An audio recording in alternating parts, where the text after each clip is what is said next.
Salam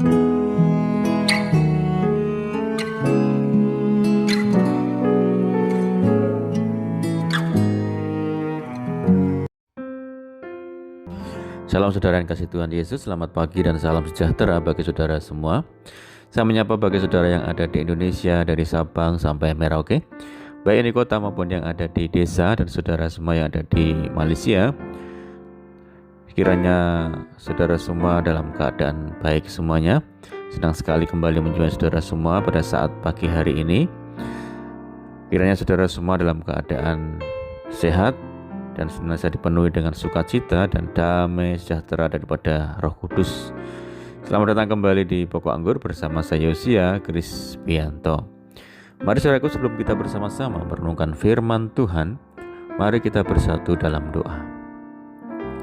Bapa di surga, Bapa yang baik, yang penuh dengan kasih dan karunia, Bapa yang kami muliakan, di dalam nama Tuhan Yesus Kristus, kami mengucap syukur oleh karena pertolongan dan penyertaan Tuhan di sepanjang malam dalam istirahat kami, sehingga kami boleh melewati malam hari ini dengan penjagaan dan perlindungan Tuhan.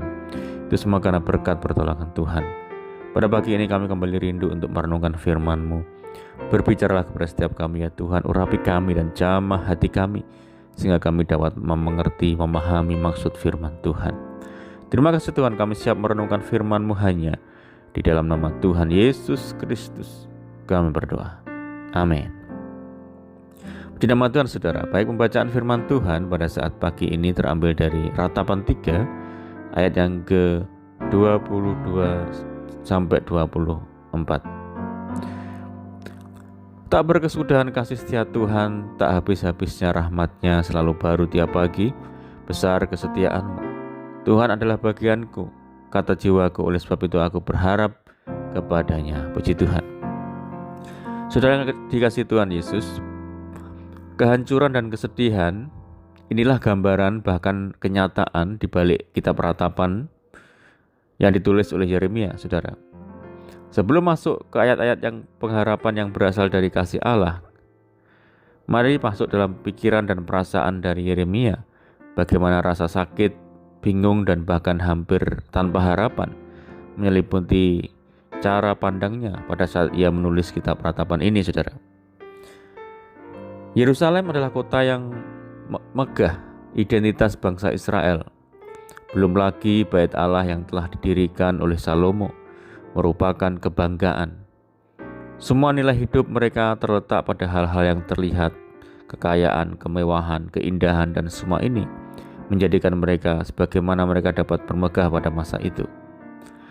Tetapi pada kenyataannya, pada saat Yeremia menuliskan kitab Ratapan ini, semua kemegahan yang menjadi kebanggaan bangsa Israel hanya puing-puing saja.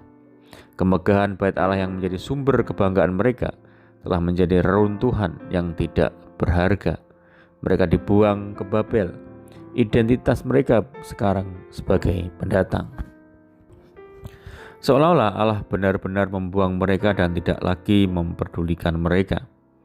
Masa pembuangan terjadi selama 70 tahun. Bangsa Israel dibuang selama itu. Inilah yang Allah janjikan, saudaraku. Ketika identitas diri kita letakkan pada hal-hal yang fana, maka kita akan benar-benar frustasi ketika semua itu hilang dari kehidupan kita, ketika hal itu diambil dari kita. Saudara, dari kitab Ratapan 3 ini ada beberapa hal yang menjadi pegangan dan pembelajaran bagi kita pada saat pagi ini. Yang pertama adalah selalu ada pengharapan di dalam Tuhan. Di dalam kesedihan Yeremia dari pasal 3 ayat 1-20, saat kita merenungkan dan memperhatikan, Yeremia sangat bersedih. Hal ini adalah kesedihan yang mendalam, bagaikan tanpa harapan. Tidak peduli apapun yang sedang kita hadapi hari-hari ini, di dalam Tuhan Yesus masa depan kita sungguh ada, dan harapan kita tidak pernah hilang. Oleh karena itu, kita jangan iri hati kepada orang-orang yang tidak mengenal Tuhan sekalipun kelihatannya kondisi mereka jauh lebih baik, lebih mudah dalam hidup mereka. Kita harus percaya bahwa masa depan kita sudah dijamin oleh Tuhan. Pengharapan kita bukan kepada sesuatu yang ada di dunia ini. tetapi kepada Tuhan Yesus. Di luar Tuhan Yesus, kita tidak memiliki pengharapan yang pasti, tetapi kita harus selalu berharap kepada Tuhan, karena Dialah jaminan pengharapan kita yang pasti. Yang kedua adalah kesetiaan Tuhan. Saudaraku, hal inilah pengharapan Yeremia, kasih setia Tuhan, kasih setia dari janji-janji Tuhan. Di dalam persoalan, apa yang memasuki pikiran dan perasaan kita dapat membentuk diri kita ketika kita ada di dalam masalah. Roh Kudus yang ada di dalam orang-orang percaya merupakan bagian kita supaya kita memperoleh seluruhnya. Yeremia mengingatkan kembali bahwa Tuhan pribadi dalam duka umat yang sedang berduka. Kasih dan kesetiaan Tuhan yang begitu besar, itu adalah alasan untuk tetap memiliki pengharapan, mengenal siapa itu Tuhan, dan menyadari bagaimana posisi kita di hadapan Tuhan.